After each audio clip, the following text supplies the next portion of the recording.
زبان کی حفاظت جنت کا ذریعہ۔ اللہ عز و جل ارشاد فرماتا ہے بسم اللہ الرحمن الرحیم ما یلفظ من قول الا لدیہ رقیب عتید۔ ترجمہ، کوئی بات وہ زبان سے نہیں نکالتا کہ اس کے پاس ایک محافظ تیار نہ بیٹھا ہو۔ یعنی میدان محشر کے وحشتناک ماحول میں اپنے متعلقین اور محبین کے سامنے ہر ایک نے اس نامہ اعمال کو پڑھ کر بھی سنانا ہوگا۔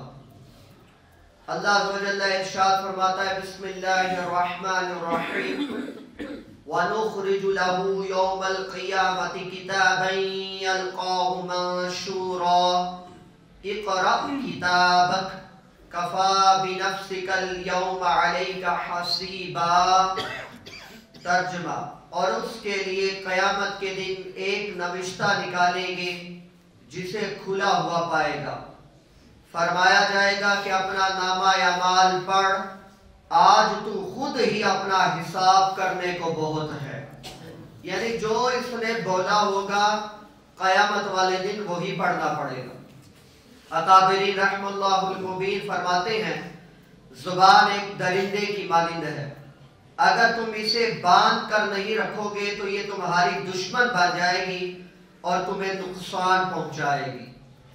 حضرت بلال بن حارث رضی اللہ تعالیٰ عنہ سے روایت، آقا دو جہاں خاتم النبیین علیہ السلام کا فرمان الشان، کوئی شخص اچھی بات بول کر اور بول دیتا ہے، اس کی انتہا نہیں جانتا، اس کی وجہ سے اس کے لیے اللہ کی رضا اور اس دن تک کے لیے لکھی جاتی ہے جب وہ اس سے ملے گا۔ اور ایک آدمی بری بات بول دیتا ہے جس کی انتہا نہیں جانتا، اللہ تعالیٰ اس کی وجہ سے اپنی ناراضگی اس دن تک لکھ دیتا ہے جس دن اس نے اللہ سے ملاقات کرنی ہے۔ یعنی ایک ہی جملے سے انسان اللہ کی رضا بھی پا جاتا ہے اور ایک ہی جملے سے اللہ کی ناراضگی بھی رہ جاتی ہے۔ آقا دو جہاں پہ حبیب علیہ السلام کے پیارے حضرت ابو سعید خدری رضی اللہ عنہ سے روایت، جب انسان صبح کرتا ہے تو اس کے تمام اعضاء زبان کی خوشامد کرتے ہیں، کہتے ہیں ہمارے بارے میں اللہ عز و جل سے ڈر، کیونکہ ہم تجھ سے وابستہ ہیں، اگر تو سیدھی رہے گی تو ہم سیدھے رہیں گے، اگر تو ٹیڑھی ہو گئی تو ہم ٹیڑھے ہو جائیں گے۔ یعنی ہر ایک عضو زبان سے ترلے ملتے کرتا ہے صبح ہوتے ہی، اور اس کی جناب میں یہ کہتا رہتا ہے کہ تو درست رہ جا، ہم سارے درست ہیں، اگر تو بگڑ گئی تو ہم سارے بگڑ جائیں گے۔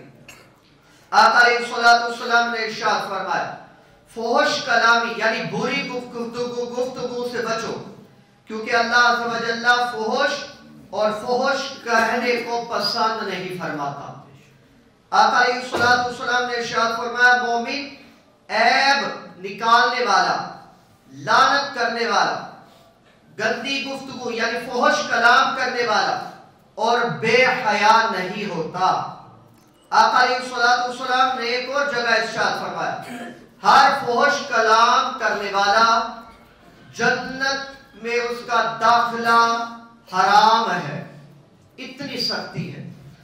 آقا علیہ السلام نے ارشاد فرمایا 4 شخص جہنمیوں کے لیے عذاب میں مبتلا کی تکلیف کے ساتھ ساتھ مزید تکلیف کا باعث بن جائیں گے۔ یعنی ایک تو وہ جو جہنم میں آلریڈی تکلیف جاری اور ساری ہے، لیکن 4 ایسے اشخاص ہیں جو مزید تکلیف کا باعث بنیں گے ان جہنمیوں کے لیے۔ وہ کھولتے پانی اور بھڑکتی آگ کے درمیان دوڑتے ہوئے موت مانگتے ہوں گے۔ ان 4 اشخاص میں سے ایک شخص وہ ہوگا جس کے منہ سے پیپ اور خون بہ رہا ہوگا، اس سے کہا جائے گا بد نصیب، کیا معاملہ ہے جس نے ہماری تکلیف کو اور زیادہ کر دیا۔ یعنی جہنمی اس سے کہہ رہے ہوں گے کہ آگے ہم تکلیف میں ہیں، اے بدبخت بد نصیب، تم نے ہماری تکلیف کو مزید بڑھاوا دے دیا۔ میں وہ بد نصیب ہوں جو ہر فحش اور خبیث بات کو دیکھ کر ایسے لذت اٹھاتا تھا جیسے فحش کلامی سے لذت اٹھائی جاتی ہے۔ حضرت ابو درداء رضی اللہ تعالیٰ عنہ آپ کے بارے میں آتا ہے، فرمایا ابو درداء نصیحت کی سرکار، کیا میں تجھے دو ایسے عمل نہ بتاؤں جس کی مشقت تو ہلکی ہے مگر ان کا اجر بڑا عظیم ہے۔ اللہ عز و جل کے ساتھ ان جیسے کسی عمل کے ساتھ ملاقات نہ کی گئی۔ وہ دو عمل، نمبر 1 تعویل خاموشی، نمبر 2 حسن اخلاق، یہ اللہ تعالیٰ کو بڑے پسند ہے۔ جو اللہ عز و جل آخرت پر ایمان رکھتا ہو اسے چاہیے کہ بھلائی کی بات کرے یا خاموش رہے۔ آقا علیہ السلام نے فرمایا جو خاموش رہا اس نے نجات پائی۔ آقا علیہ السلام نے فرمایا جسے سلامتی عزیز ہو اسے چاہیے کہ خاموشی اختیار کرے۔ آقا علیہ السلام نے فرمایا بندہ اس وقت تک ایمان کی حقیقت نہیں پا سکتا جب تک اپنی زبان نہ روکے رکھے۔ آقا علیہ السلام نے فرمایا خوشخبری اس شخص کے لیے جو اپنا زائد کلام بچا کر رکھے اور زائد مال خرچ کر دے۔ آقا دو جہاں پہ حبیب علیہ السلام کے پیاروں حضرت امام غزالی نے جو خوبصورت گفتگو کی اسی کو سنائے دیتا ہوں اور کلام کو ختم کرتے ہیں۔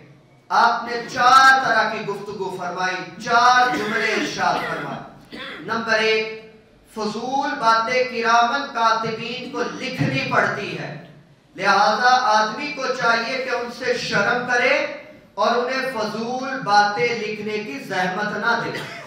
کیا خوبصورت جملہ ہے، یعنی انسان کو چاہیے کہ بندہ کلام کرنا تو اچھا کرے کیونکہ کرامن کاتبین لکھ رہے ہیں، اور تم فوش کلام کر رہے ہو، بے فضولی گفتگو کیے جا رہے ہو، وہ سارے کے سارے جملے انہیں لکھنے پڑتے ہیں۔ نمبر 2 یہ بات اچھی نہیں کہ فضول باتوں سے بھرپور اعمال نامہ اللہ کی بارگاہ میں پیش ہو، یعنی اللہ تعالیٰ کی بارگاہ میں تو اعمال نامہ پیش ہوگا نا، تو انسان کی بے فضول گفتگو یہ اللہ تعالیٰ کے سامنے ساری کی ساری پیش ہو جائے گی۔